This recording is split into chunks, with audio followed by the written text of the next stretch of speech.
Hello everyone, welcome to our YouTube series once again. जैसे कि अभी तक आप लोगों ने देखा कि हमने रिलेशंस को कवर कर लिया है चाइना के साथ, रशिया के साथ, जो कॉम्प्लेक्स रिलेशंस है। आज हम रिलेशन कवर करेंगे यूएसए के साथ, राइट। यूएसए के साथ रिलेशन, और आज हम थोड़ा सा इसको अलग वे में कोशिश करेंगे। अभी तक हम लोग क्या कर रहे हैं कि पहले इंट्रोडक्शन, बॉडी और कंक्लूजन, इस पार्ट को कवर कर रहे हैं, बट उसके बाद फिर क्वेश्चन को देख रहे हैं। अब इसको रिवर्स करते हैं। आज हम फर्स्ट ऑफ ऑल क्वेश्चन को देखेंगे, उसके बाद अपने टॉपिक को स्टार्ट करेंगे। 2017 में 20 मार्कर में एक क्वेश्चन पुट हुआ है, 2020 में 8 मार्कर में क्वेश्चन पुट हुआ है। क्वेश्चन क्या है वो देखते हैं। एग्जामिन करना है changing contours, parameters, dimensions of Indo USA relations in post cold war era. Cold war era 1945 to 1991, ये कोल्ड वॉर पीरियड था। हमसे पोस्ट पूछा है, तो डेट मीन्स 1991 के बाद का पीरियड, राइट। सेकेंड क्वेश्चन क्या है, analyse emerging India America defence cooperation. Defence पे ज्यादा फोकस किया है, डिफेंस पे, defence cooperation in the post cold war Ira.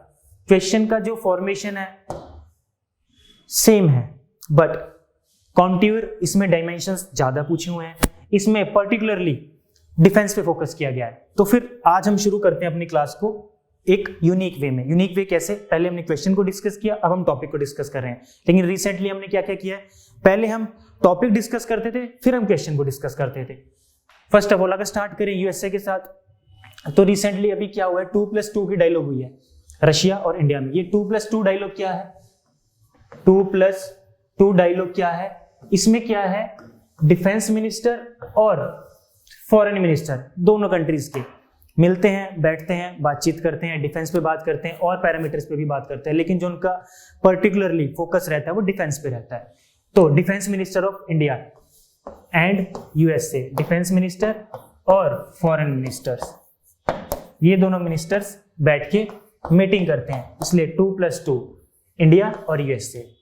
Recently ये मीटिंग कहां पे हुई थी, वॉशिंगटन में हुई थी। तो इसके साथ अपने आप इंट्रो को स्टार्ट कर सकते हैं। बॉडी पार्ट में हम डिफरेंट पैरामीटर्स को एक्सप्लोर करेंगे, right. Parameters explore, first of all कौन सा पैरामीटर रहेगा, फर्स्ट ऑफ ऑल पैरामीटर लेंगे हम डिफेंस एंड डिप्लोमेटिक। डिफेंस और डिप्लोमेटिक जो हमारे रिलेशंस हैं यूएसए के साथ, बहुत कॉम्प्लेक्स हैं, बहुत डीप है।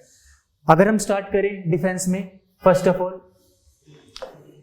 ऑल तो इसने हमें अपना स्ट्रेटेजिक पार्टनर डिक्लेयर कर दिया है। यूएसए ने स्ट्रेटेजिक पार्टनर हमें डिक्लेयर कर दिया, वो 2016 में डिक्लेयर कर दिया, राइट। स्ट्रेटेजिक पार्टनर हमें डिक्लेयर कर दिया है। 2+2 डायलॉग अभी हमने देखा, वो हम इसके साथ कर रहे हैं। उसके बाद हमारे इस कंट्री के साथ कुछ डिफेंस एग्रीमेंट्स हैं, डिफेंस एग्रीमेंट्स। सेकेंड पॉइंट जो सबसे इंपॉर्टेंट है, डिफेंस एग्रीमेंट्स। अभी तक हम इस कंट्री के साथ 4 मेजर डिफेंस एग्रीमेंट कवर कर चुके हैं। फर्स्ट ऑफ ऑल 2016 में, फिर 18 में, देन 19, देन 20। इसके अंडर हमने किया था LEMOA agreement, logistic exchange memorandum agreement, ये लॉजिस्टिक से रिलेटेड है। 2018 में हमने किया था communication compatibility and agreement, communication compatibility agreement, and नहीं है, कम्युनिकेशन कंपैटिबिलिटी एग्रीमेंट।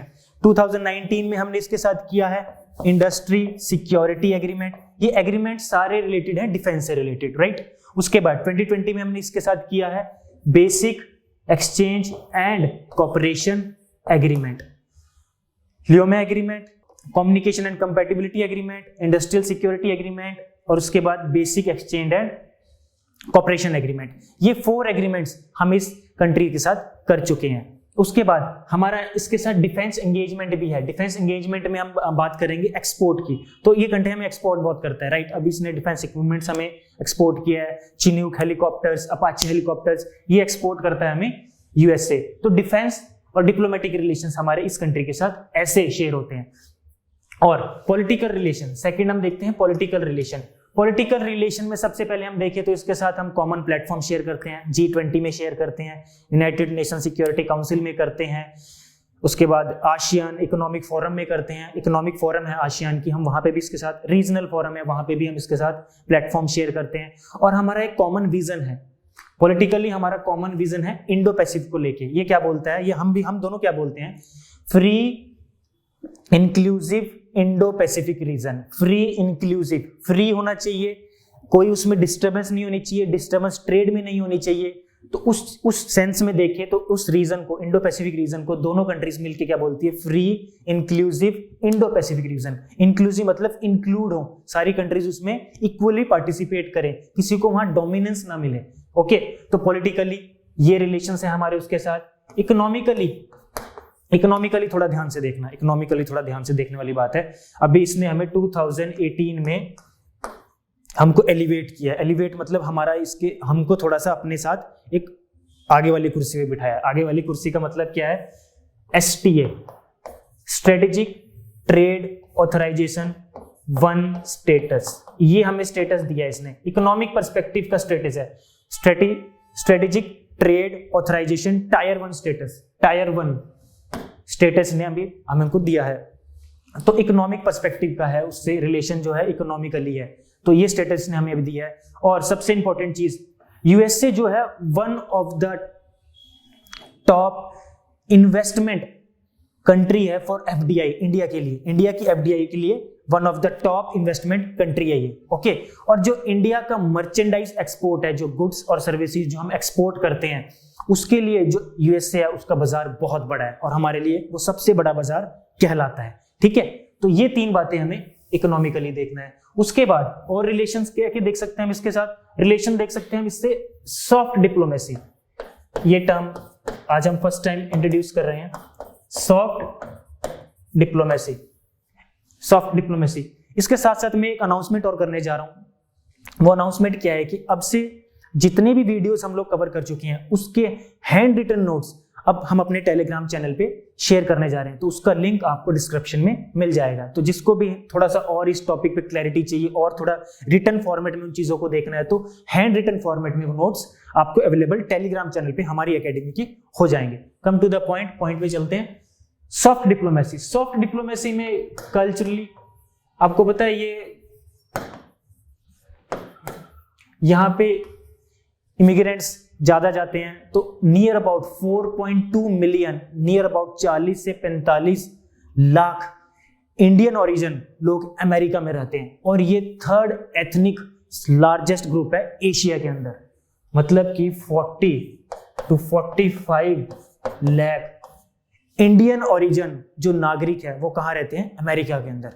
इस चीज को अमेरिका ने जब अपना डाटा बनाया तो उसमें देखा कि ये 3rd लार्जेस्ट एथनिक ग्रुप है एशिया से, 3rd largest ethnic group Asia से। ठीक है, जब वो इंडिया का डाटा अपनी कंट्री के अंदर उसको रिप्रेजेंट करता है या उसको पब्लिकली शो करता है। सॉफ्ट डिप्लोमेसी कल्चर में देख सकते हैं, तो soft diplomacy cultural, education, health, तो ये सॉफ्ट डिप्लोमेसी में आता है। जैसे डिफेंस एंड डिप्लोमेटिक्स, ये हमारा जाता है हार्ड डिप्लोमेसी के अंदर। तो ये रिलेशंस हमारे यूएसए के साथ रहते हैं, बट इसके अंदर थोड़ा सा ये रिलेशन प्रॉब्लमेटिक भी है। अगर हम इसको देखें, अगर क्रिटिकली देखें तो क्रिटिकली भी है। डिफेंस में ही देखें, सबसे पहले डिफेंस के अंदर देखें, ऑल्दो इंडिया इस कंट्री के साथ, किस कंट्री के साथ, यूएसए के साथ एक्सपोर्ट्स के रिलेशन जो है, इसके डिफेंस एंगेजमेंट बहुत अच्छे हैं, बट इंडिया की यही रिलेशन या इससे बेटर रिलेशन रशिया के साथ है। तो रशिया, तो इस चीज को यूएसए थोड़ा सा अच्छी नजरों से नहीं देखता है, वो इस चीज को अच्छे से नहीं मानता है। अच्छे से क्यों नहीं मानता है, क्योंकि रशिया और यूएसए इन दोनों की जो फिलॉसफी है सिंस आप ये कह सकते हो वर्ल्ड वॉर 1 तब से ठीक नहीं है। जब से रशियन रेवोल्यूशन हुआ है और वहां से सोशलिज्म का ओरिजिन हुआ है, तब से इनकी फिलॉसफी ठीक नहीं रही है। तो उसके बाद फिर हमने कोल्ड वॉर पीरियड देखा, और पोस्ट कोल्ड वॉर पीरियड में भी कुछ चीजें सिमिलर ही चलती हैं। ठीक है, तो इंडिया का रिलेशन डिफेंस में रशिया के साथ बहुत अच्छा है, तो इसको अब यूएस से भी क्रिटिकल व्यू में देखता है। सेकेंड, अब हम क्रिटिकली एनालाइज कर रहे हैं इन चीजों को, क्रिटिकली एनालाइज कर रहे हैं। और अभी जो हमारे क्वाड है, क्वाड्रिलेटरल सिक्योरिटी डायलॉग, इसका क्या है कि अभी ये फॉर्मल ग्रुपिंग नहीं है, फॉर्मल हम इसमें सबमिट नहीं करते हैं, तो इस चीज को भी इंडिया को भी बेचैनी रहती है कि यार ये हमने बना तो लिया और हम इसका पार्ट तो हैं, बट इसमें अभी कुछ फॉर्मल मैंडेट नहीं है, कोई चार्टर नहीं है, कोई ऐसी मतलब क्लियर ऑब्जेक्टिव, क्लियर पर्पस पे बात नहीं की जाती है, तो थोड़ा सा मिलिट्री पर्सपेक्टिव ज्यादा रहता है। यूएसए उस चीज में इस चीज को ज्यादा एम्फसाइज करता है कि चलो यार हम तो इतनी दूर बैठे हैं, चलो इंडिया का साथ ले लेते हैं, इंडो पैसिफिक रीजन में थोड़ा सा इंडिया के साथ मिलके अपना चाइना को थोड़ा टैकल कर लेंगे। तो यूएसए की फिलॉसफी रहती है। ये फिलॉसफी रहते रहते इसलिए उन्होंने एक ग्रुप को और जन्म दे रखा है, ऑकस। ऑकस एक ये ग्रुप है, इसमें क्या है, ऑस्ट्रेलिया, यूके और यूएसए, ये इसका मिलिट्री, इसका जो ऑब्जेक्टिव है वो मिलिट्री है। तो इस चीज को भी इंडिया बहुत ही क्रिटिकल वे में देखता है कि हमारे साथ क्वाड में भी आ रखा है, ऑकस भी बना रखा है, इंडो पैसिफिक को बोलता है कि हम तो free inclusive Indo Pacific region चाहते हैं, लेकिन काम भाई साहब काम देखो कैसे कर रहे हैं, ठीक है, क्वाड में भी चल रहा है, ऑकस में भी चल रहा है, और जब हम रशिया के साथ ट्रेड कर रहे हैं उसको भी क्रिटिकल व्यू में देख रहा है। और अब सबसे ज्यादा प्रॉब्लम हो गई है, पिछले 8-10 महीनों में और दिक्कतें बढ़ चुकी हैं। दिक्कतें कैसे बढ़ चुकी हैं, वहां रशिया ने यूक्रेन को कब्जे में लेने की सोच रखा है पूरा कि आज तो लेके मानेंगे, लेकिन 8-10 महीने से वो वॉर खींच चुकी है। बट अब यहाँ पे यूएस से इंडिया पे प्रेशर बना रहा है, नाटो के जितने भी मेंबर्स हैं या पूरा यूरोप आप कह सकते हो, या यूनाइटेड नेटेड सिक्योरिटी काउंसिल में जितने भी यूएस बैक्ड कंट्रीज हैं वो सारा क्या बोल रहे हैं इंडिया को, भाई बोलो कुछ, रशिया को बोलो कि रुके, मान जाए, लेकिन नहीं। अब इंडिया यहाँ पे अपना स्टैंड क्या रखता है, स्ट्रेटेजिक स्टैंड रखता है, जाता ही नहीं है, कुर्सी ऐसे खाली पड़ी रहती है इंडिया की। हाँ, इंडिया को देखते हैं कि इंडिया का कोई आएगा मेंबर, कोई नहीं जाता है। तो अब यूएस से इस चीज को भी बड़ा क्रिटिकल वे में देखते हैं कि यार ये अच्छी बात है, ठीक है, जब इससे मदद मांगते हैं मदद देता नहीं है, और जब वैसे अपना लगा हुआ है, ठीक है। तो डिफेंस में ये सारी चीजें हो गई हैं क्रिटिकली एनालाइज पॉइंट में, ठीक है। उसके बाद इकोनॉमिकली भी ट्रेड में लॉजिस्टिक डेवलपमेंट इतनी ज्यादा नहीं है, तो ट्रेड में वो भी थोड़ा सा प्रॉब्लम हमारे लिए क्रिएट करता है जब हम रिलेशन देखते हैं अपना यूएसए के साथ। तो इकोनॉमिकली ये भी है, ठीक है। और डब्ल्यूटीओ में इश्यूज चलते रहते हैं, ठीक है। डब्ल्यूटीओ में इश्यूज क्या चलते रहते हैं, इंडिया और चाइना, उसमें डब्ल्यूटीओ में थोड़ा सा हम थोड़ा हटके जा रहे हैं टॉपिक से। डब्ल्यूटीओ में क्या होता है कि हर कंट्री अपने आप को डेवलप्ड और डेवलपिंग कंट्री का स्टेटस खुद देती है, डब्ल्यूटीओ नहीं देता है। तो इसमें इंडिया और चाइना ने क्या किया, अपने आप को डेवलपिंग स्टेटस घोषित कर रखा है। अब वो घोषित करने से हुआ क्या, अब इनको कुछ प्रेफरेंशियल ट्रीटमेंट्स मिलती है। अब ये क्या बोलते हैं, हम तो गरीब हैं, हमारे तो यहाँ बीपीएल है, ये है, सब है, पोवर्टी ये ज्यादा है, ये है, तो इसमें प्रेफरेंशियल डब्ल्यूटीओ के अंडर इंडिया और चाइना को ज्यादा मिलते हैं। बट यूएसए बोलता है कि यार एक जगह तो तुम्हें परमानेंट सीट चाहिए यूएनओ में, ठीक है, इंडिया को बोलता है, और एक जगह तुम डब्ल्यूटीओ में अपने आप को क्या घोषित कर रहे हो कि हम तो अभी डेवलपिंग स्टेटस पे, हमें तो प्रेफरेंशियल ट्रीटमेंट चाहिए। तो ये इश्यू डब्ल्यूटीओ में रहता ही रहता है इंडिया का, ठीक है। यूएसए एक साइड, ठीक है, और कुछ डेवलपिंग कंट्रीज और आती हैं, और चाइना और इंडिया को कहता है कि यार अपना स्टेटस तुम डेवलप क्यों नहीं करते, डेवलपिंग स्टेटस पे क्यों रहते। एक जगह तो तुम बोलते हो कि हमें परमानेंट सिक्योरिटी काउंसिल में सीट दिलवाओ या हमारे लिए बिड करो, इंडिया बोलता है, पर एक जगह तुम ये क्या काम करते हो। ये यूएसए का स्टैंड है, इंडिया का स्टैंड नहीं है, ठीक है।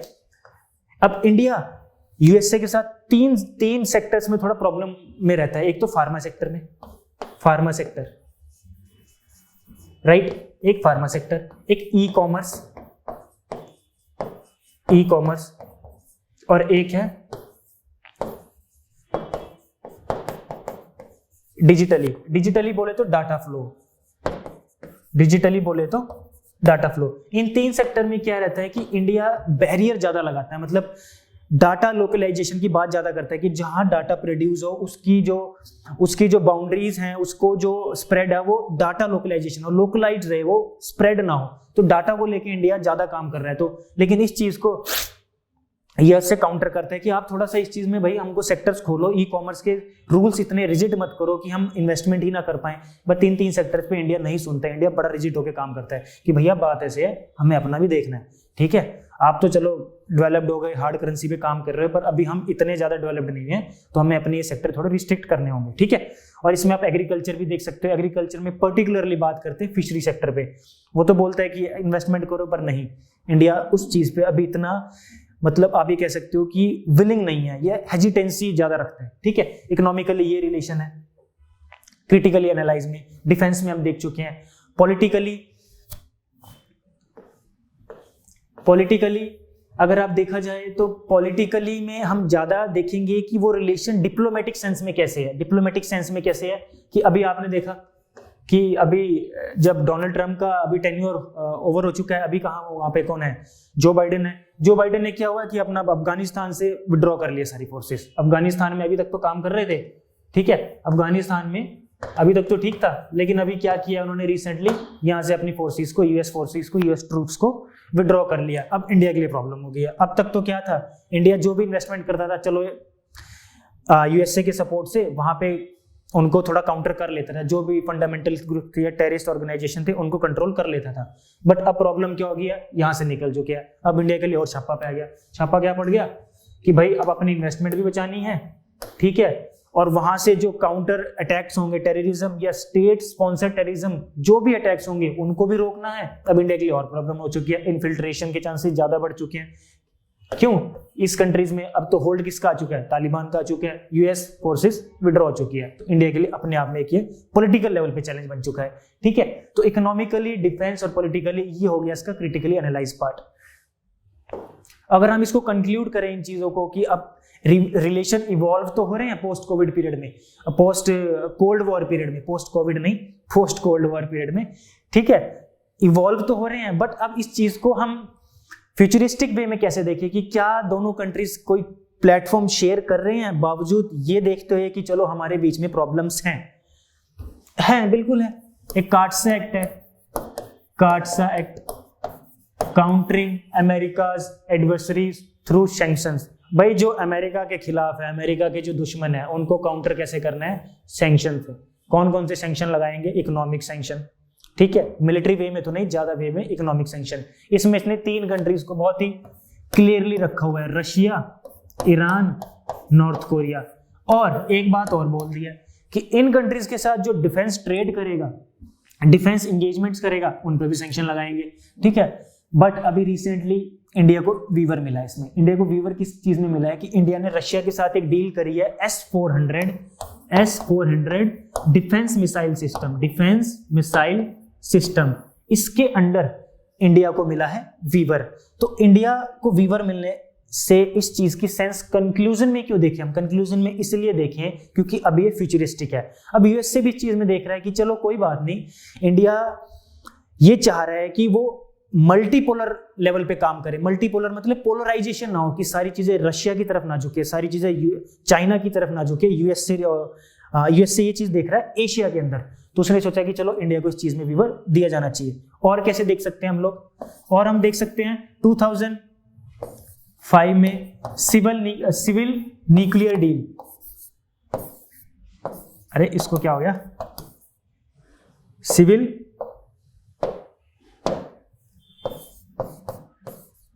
न्यूक्लियर डील भी। चलो अब ये क्यों, इससे पहले इसकी भी हिस्ट्री है। इसकी हिस्ट्री क्या है कि 1998 में इंडिया ने न्यूक्लियर टेस्ट कर दिया था, ठीक है। अब उस टाइम यूएसए ने हमारे ऊपर सैंक्शन लगाए थे। यूएसए ने बोला कि ये आप ठीक नहीं कर रहे भैया, ठीक है। लेकिन चलो 2005 में आते आते उसने बोला कि चलो हम इनके साथ न्यूक्लियर एनर्जी पे काम तो करने जा रहे हैं, लेकिन इसको हम इलेक्ट्रिसिटी प्रोडक्शन में लेके जाएंगे, तो इसलिए उसको नाम दिया गया था सिविल न्यूक्लियर डील। तो इस लेवल पे भी हम लोग काम कर रहे हैं, ठीक है। पहले सैंक्शंस लगाई यूएसए ने हमारे ऊपर, बट लेकिन अब वो थोड़ा सा हमारे साथ सॉफ्ट हो रहा है। उसको पता है सॉफ्ट क्यों हो रहा है, उसको पता है कि अगर मुझे अपना इंडो पैसिफिक रीजन में अपना होल्ड लेके आना है, या अपनी से रखनी है, या अपने आप को सुपर पावर बना के रखना है, बट अभी सुपर पावर कॉन्सेप्ट्स में और कंट्रीज भी अपना रोल बहुत ज्यादा प्ले कर रही है, तो लेकिन वो चाहता है कि मेरा होल्ड रहे। तो उस चीज में उसे पता है कि इंडिया एशिया के अंदर तो इंडिया को लेके चलना पड़ेगा। इंडिया की मैं हर बात को मान नहीं सकता, लेकिन हर बात को नकार भी नहीं सकता। तो ये चीजें हैं। तो कार्टसा एक्ट, सिविल न्यूक्लियर डील, और हम देख सकते हैं क्लाइमेट चेंज पे मिलके काम कर रहे हैं हम लोग, स्टेट स्पॉन्सर टेररिज्म पे, साइबर अटैक्स पे। तो इन चीजों को हम अपने कंक्लूजन के पार्ट में आराम से लिख सकते हैं, तो इससे हमारा आंसर बैलेंस होगा, ठीक है। तो अब एक सबसे इंपॉर्टेंट चीज देखो, फिर से हम अपने क्वेश्चंस पे चलते हैं। क्वेश्चंस देखो, examine the changing contour of India USA relation in post cold war era. अभी हमने देखा कोल्ड वॉर इरा के बाद किन किन पैरामीटर्स पे, इकोनॉमिकली, पॉलिटिकली, सॉफ्ट डिप्लोमेसी या डिफेंस में किन किन में हमारे रिलेशन उसके साथ चेंज हुए हैं, चेंजिंग आईएनजी फॉर्म है तो मतलब चेंज हो रहे हैं, उस चीज को एग्जामिन करो। एग्जामिन मतलब कि उस चीज को हमें क्रिटिकली वे में देखना है, हमें सिर्फ अच्छा अच्छा नहीं बताना है, थोड़ा सा उसका other side of the coin भी बताना है। सेकंड देखो एनालाइज, यहाँ पे भी हमें एनालाइज करना है, ठीक है। इमर्जिंग, उभरते हुए होता है ना, इमर्जिंग सितारे, उभरते हुए सितारे। Emerging India America defence cooperation, defence cooperation भी हमने देखा कि कोल्ड वॉर इरा के टाइम पे तो नहीं था इतना डिफेंस, हमारा जो ज्यादा झुकाव था या ज्यादा इंक्लिनेशन था वो था यूएसएसआर, मतलब सोवियत यूनियन की तरफ। बट उसके बाद धीरे धीरे धीरे हमारे रिलेशन इसके साथ इवॉल्व हुए, ठीक है। Cooperation in the post cold war era, दोनों क्वेश्चन का कॉन्टेस्ट 1991 के पीरियड के बाद का पूछा गया है। एक में पूछा गया डिफेंस का, दूसरे में डिफेंस के साथ साथ और पैरामीटर्स को भी एक्सप्लोर करने के लिए हमें कहा गया है। तो आज हमने अपनी इस सीरीज, इस क्लास के अंदर थोड़ा सा इस अपने जो हम कवर कर रहे थे जैसे इश्यूज को, उसको थोड़ा सा चेंज किया है। तो अब हम ऐसे ही इन चीजों को आगे कवर अप करते चलेंगे और कॉम्प्लेक्स रिलेशन यूएसए के साथ, चाइना के साथ और सोवियत यूनियन के साथ हम लोग कवर कर चुके हैं। नेक्स्ट जो क्लासेस रहेगी उसमें हम थोड़ा इंडिया को देखेंगे कि वो एशिया के अंदर नेट सिक्योरिटी प्रोवाइडर कैसे बन रहा है, और एक मिडिल ईस्टर्न क्वाड की भी बात हो रही है। मिडिल ईस्टर्न क्वाड में इजराइल, यूएई, इंडिया भी वहां पे मिडिल ईस्टर्न क्वाड में भी इंडिया रोल प्ले कर रहा है अपना। एक तो यहाँ पे क्वाड रोल प्ले कर रहा है, एक मिडिल ईस्टर्न में भी क्वाड बना हुआ है, वहां पे भी यूएसए भाई साहब आके बैठे हुए हैं। यूएसए एक ऐसी कंट्री है जो हर जगह इंटरेस्ट में है, ठीक है, क्योंकि उसको ये रखना है कि मुझे इकोनॉमिकली, पॉलिटिकली और डिप्लोमेटिकली हर लेवल पे बस अपना पैर ऊपर रखना है, अपनी टांग ऊपर रखनी है, ठीक है। तो नेक्स्ट क्लासेस में हम इंडिया को देखेंगे कि इंडिया की इन्वॉल्वमेंट, एंगेजमेंट और कहां पे इन्वॉल्व है। तब तक के लिए थैंक यू सो मच।